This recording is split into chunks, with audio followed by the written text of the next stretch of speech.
Thank all of you for being here, by the way. It's a really special day.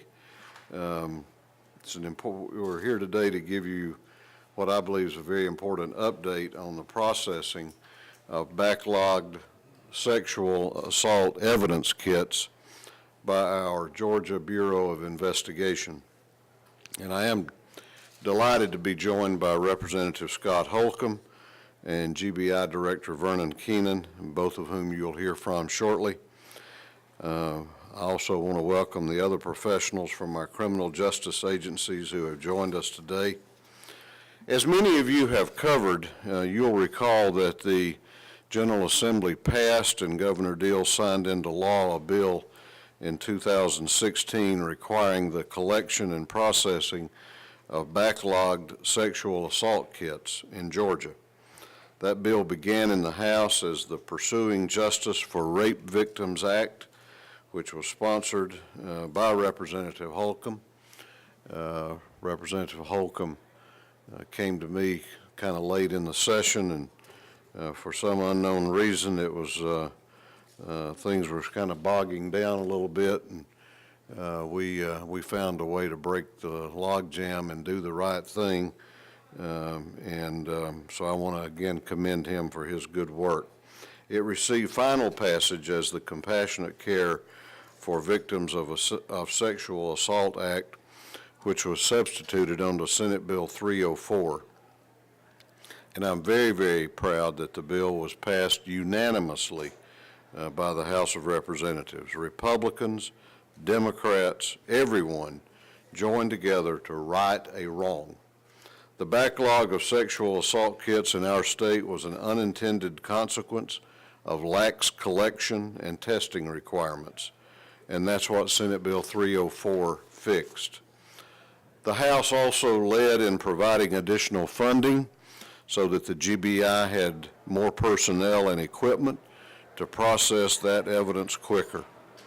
The $1.6 million in additional funding was a great investment in ensuring that justice is served. And I want to thank Appropriations Chairman Terry England and the rest of our Appropriations Committee for their focus on this very critical need. You may already have seen that CODIS hits from these kits have led to the identification of several repeat offenders, and many more cases are working their way through the criminal justice system. From the very beginning of this effort, the professionals at the Georgia Bureau of Investigation have been 100% committed to this undertaking. And I want to thank GBI Director Vernon Keenan and his team for their excellent and hard work. As I said earlier, leaders from both sides of the aisle have made today's announcement possible. So with that, let me thank and recognize the sponsor of this very important legislation and invite him to make a very special announcement, Representative Scott Holcomb.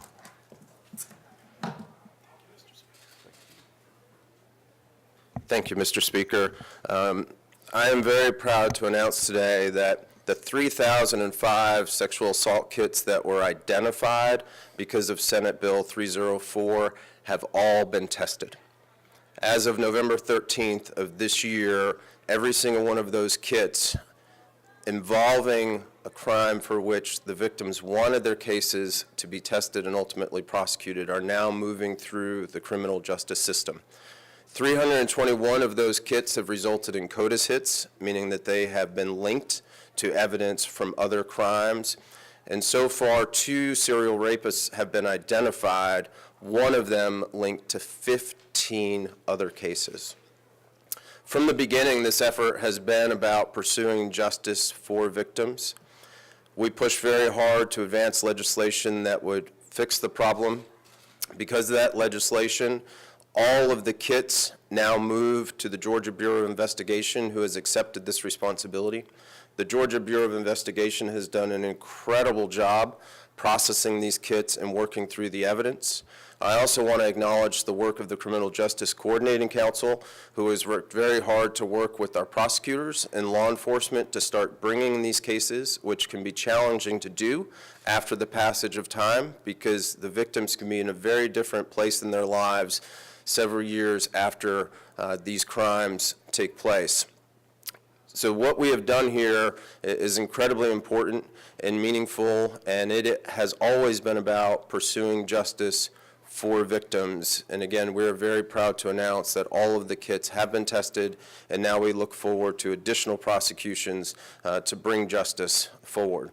I also want to very much thank Speaker Ralston, because I say this to every group that I talk to about this bill. This legislation would not have happened without his support. This was 100% a bipartisan effort, and in the House, it did pass unanimously 3 times to move forward, because we knew how important it was that we passed this, because we had a problem that we need to fix, and this legislation has addressed it. So with that, I will close, and I will introduce Director Vernon Keenan, who has just been an incredible partner on this work, and his team at GBI deserves incredible credit for all that they've done. Thank you. Thank you, sir. Thank you. And this is a great achievement for the state of Georgia. 20 years ago, the GBI established its DNA program at our crime laboratory, 20 years ago. And currently, we have over 360,000 profiles in our DNA database. And the work of the DNA unit has assisted in over 9,000 investigations. This is one program. This is a major achievement to be able to process over 3,000 backlogged rape kits that were in evidence rooms, that were warehoused, that were forgotten about, and to be extracted out and sent to the GBI so that we could work those cases. Now, not many people know that last year, Speaker Ralston and his top staff came out to GBI and asked for a briefing on this program. And he and his staff met with the GBI DNA scientist and talked to them about the important work that they were doing and promised them the resources that they needed to complete this project. And Speaker Ralston, you lived up to your word, and they lived up to their promise to have these kits completed in this year. So this is a tremendous success that we can see victims now can receive the justice that they so much deserve. And we have had some outstanding investigative leads come out of this process. As Representative Palcom stated, we've identified 2 serial rapists that were unknown until this project was completed. There are multiple arrests that have been made. There are investigations that are still ongoing, and arrests will be made in the future. But the bottom line is that sexual assault victims are going to receive justice pursuant to this bill and pursuant to the resources that are provided to the GBI Crime Lab. Thank you. We'll be happy to answer a couple of questions if anyone has any. I have one for Director Keenan. So is your all caught up at this point?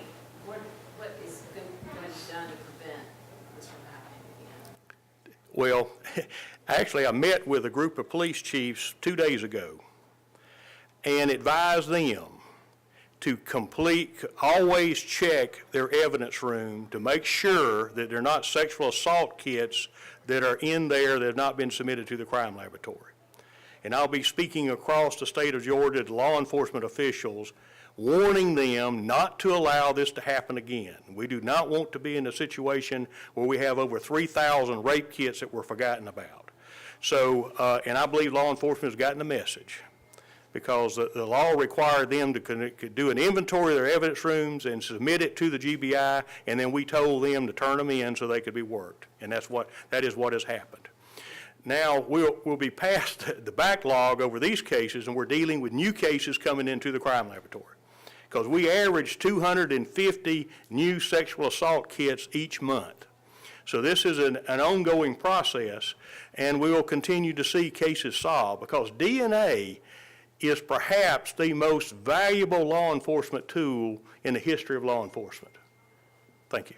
Sir, how long does it take usually to test a kit? It's a great question. We started out 20 years ago. It required a sample the size of the bottom of a Coke can, and it took 3 to 4 months to do a test, complete a test. Now, we can take a sample the size of the point of a ballpoint pen and do that test in 2 to 3 days. That's the advancement of technology and the advancement of science. But we cannot do this work without the resources that the Georgia General Assembly and the governor provided us, because it takes scientists to do the work. Mr. Speaker, can you talk about, looking at the political aspect of this, a lot of the political environment now nationally and a little bit locally too is, I don't want to say toxic, but divisive. This was not. This was a bipartisan effort. Can you talk about that and talk about both sides working together to get this? This was truly one of the highlights of my tenure as Speaker of this House, to have the opportunity just to take a good idea that was so needed and to do the right thing with it. And I think at the end of the day that most of the people that we represent, whether they call themselves Republicans or Democrats or independents or libertarians or vegetarians or whatever they are, but at the end of the day, I think that's what they really want us to do. And it gives you a lot of satisfaction to just to form partnerships with people across the aisle, as Representative Holcomb and I did on this one, and others that he worked with, and just pass a bill because it's the right thing to do, and it was so needed. So I want to compliment him. He never, this was never about him wanting an agenda for himself or his party, and I didn't want it for myself or my party. We were trying to do something for the people of Georgia. Representative Holcomb touched on the passage of time and the way that that affects these victims as they try to move on with their lives in spite of not having resolution on this front. If you have heard in some of those cases, what's the kind of emotional response that you're hearing back from them when they actually hear that this is moving forward, this is getting tested, and that they may have the opportunity to find closure? Well, Director Keenan might be more appropriate to answer that question. I'm going to ask him to chime in, except I have heard from those who appreciate what we've done, because it gives them hope that justice will be done. I think those who may have been victims of these horrific crimes appreciated our efforts too. And Director, if you want to, feel free to add anything if you'd like. We've heard from local law enforcement when they go to the victim and notify them that there has been a CODIS hit and that offender suspect has been identified, how grateful they are to see the cases go forward. On the other side, the problem in some of these instances is that time has passed by and the victim has gone forward with their life and they do not want to backtrack. That is one of the very much a downside for a delay in processing rape kits, because the victim wants to continue their life and they do not want to relive this 20 years later. So this is what's so important, that we never get in a situation again where we have rape kits warehoused in evidence rooms or at hospitals. We want them to be processed so that each victim can seek justice. The oldest of these rape kits would have been how old, roughly? Oh, they went back 15 plus years.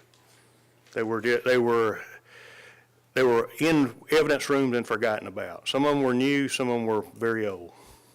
But they were there because a victim had reported to law enforcement that they had been raped and are sexually assaulted, and there was a sexual assault kit performed at the hospital, and then it dropped off from there. The kits were just warehoused and no further action was taken.